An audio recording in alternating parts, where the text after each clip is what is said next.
How is it going, everyone? Welcome to a new video. Today we're going to have a look at Konami's eFootball game, and we're going to check if it has improved at all since its release. Just before we begin though, I'm going to give you a little bit of backstory just so you're caught up with everything. If you're a football fan and or have been playing video games for a while now, you might remember a game called PES, which was short for Pro Evolution Soccer. This was a series of games made by Konami, with a new edition of the game coming out every year around September time. The origin of the series can be traced back to 1995 when Konami released a game called Goalstorm. The game in question looked like this. Kickoff.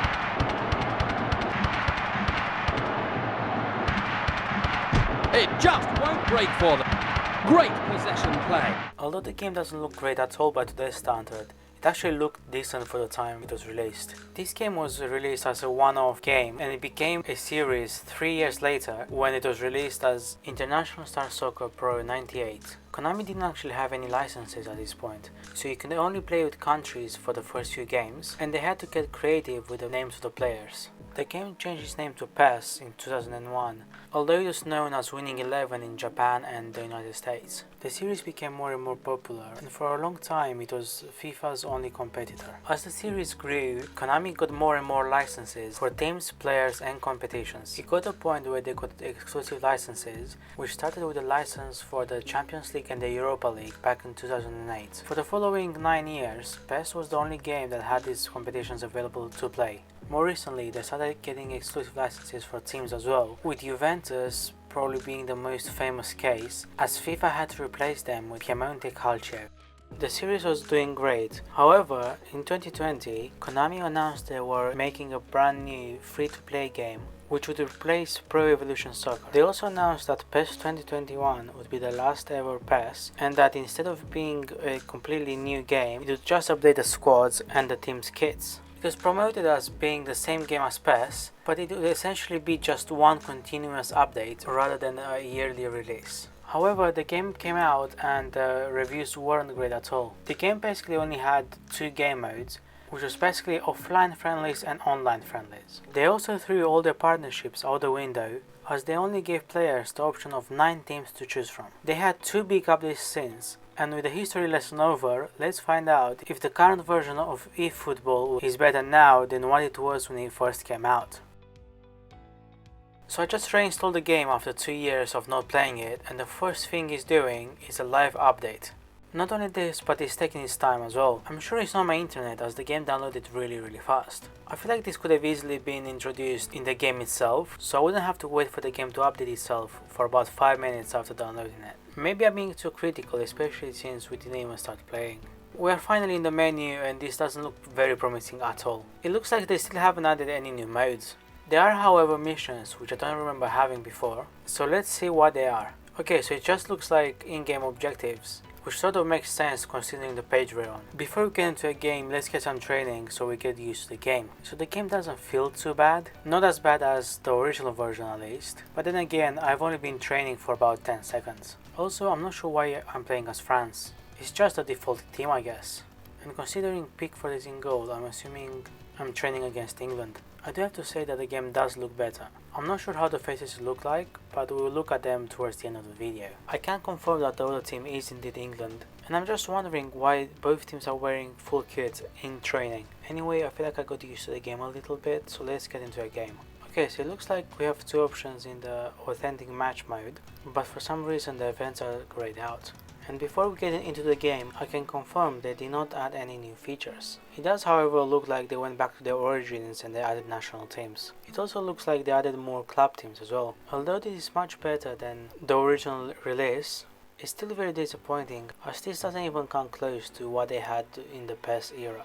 Anyway, I selected 2 teams that are doing well at the moment, and I have to say that this stadium render looks incredible. I wanted to see other in-game stadiums, and they all look really great. But I am wondering why we have 2 stadiums twice in the game, especially since they don't look any different. We are now waiting for the game, and it's really cool to have these animations while the game loads. I'm not entirely sure I like this layout, but it is what it is, I guess. I have definitely come across layouts which I disliked even more, so I guess it could be worse. I also think these warm-up animations are really cool, especially since you see the whole team moving up from different angles. I also think the faces look so much better. meaning that Konami actually took the criticism well and actually improved on it.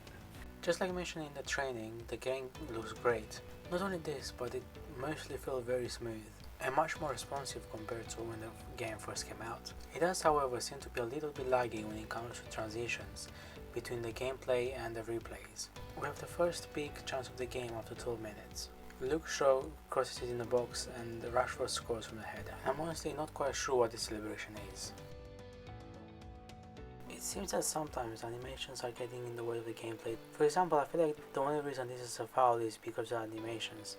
Either this or Konami couldn't configure the referee properly. I am leaning towards believing it was the animation, as I don't think you'll ever see a foul like that in real life football.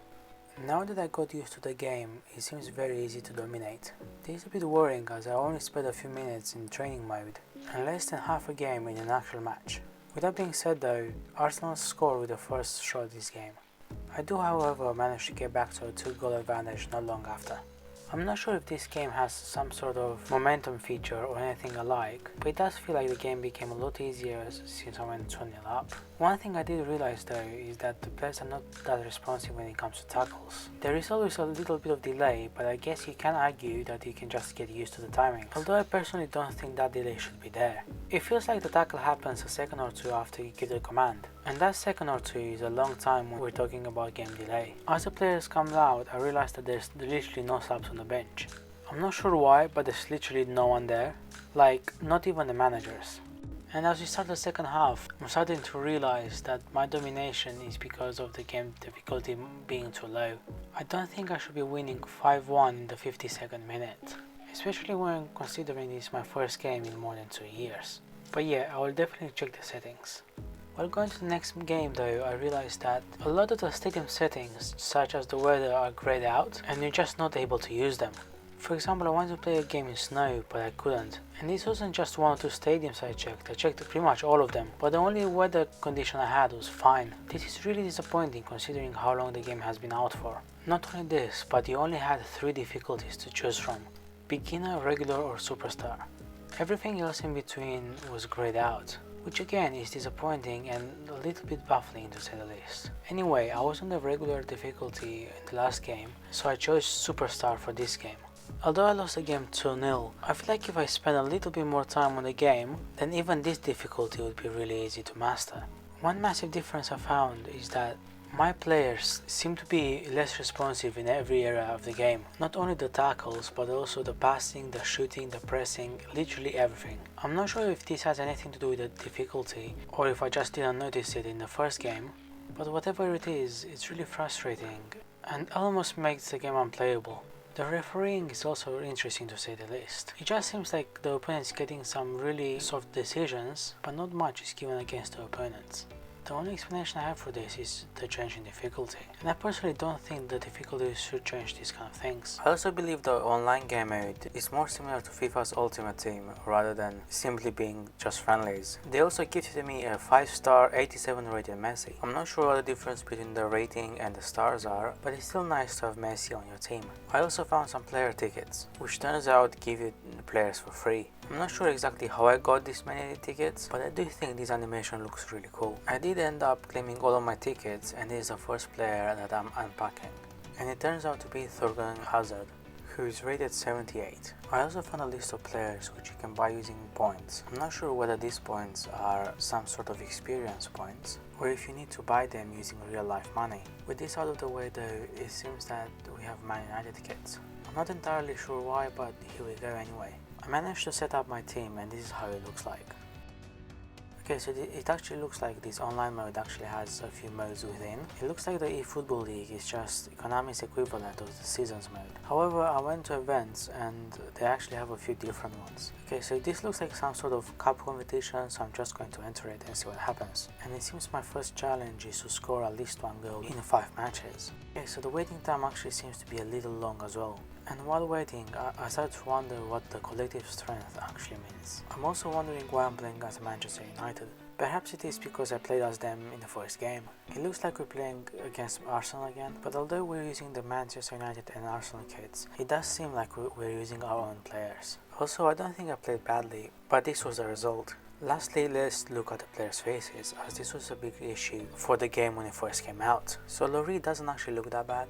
Konami doesn't look bad either, if anything it looks better in the game. They also did a good job with Michelangelo, and you can tell Pickford didn't want to be there. He just wanted to go back home and play some Fortnite. Anyway, with all of this being said, I do think the game has improved. It still has a few issues and a lot of features missing, like for example the subs not being on the bench, having the option of 6 difficulties but 3 of them being grayed out.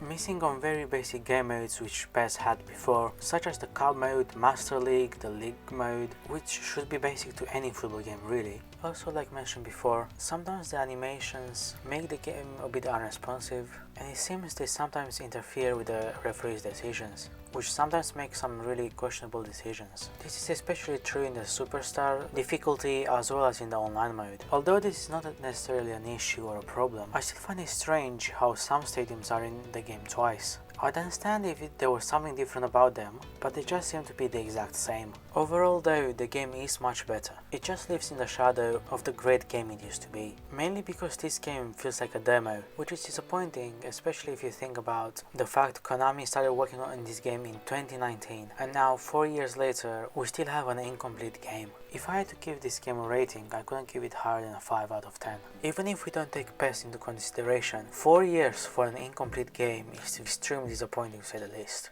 Anyway though, I hope you enjoyed today's video. Please subscribe if you did. I would really appreciate it, as it would help me out a lot.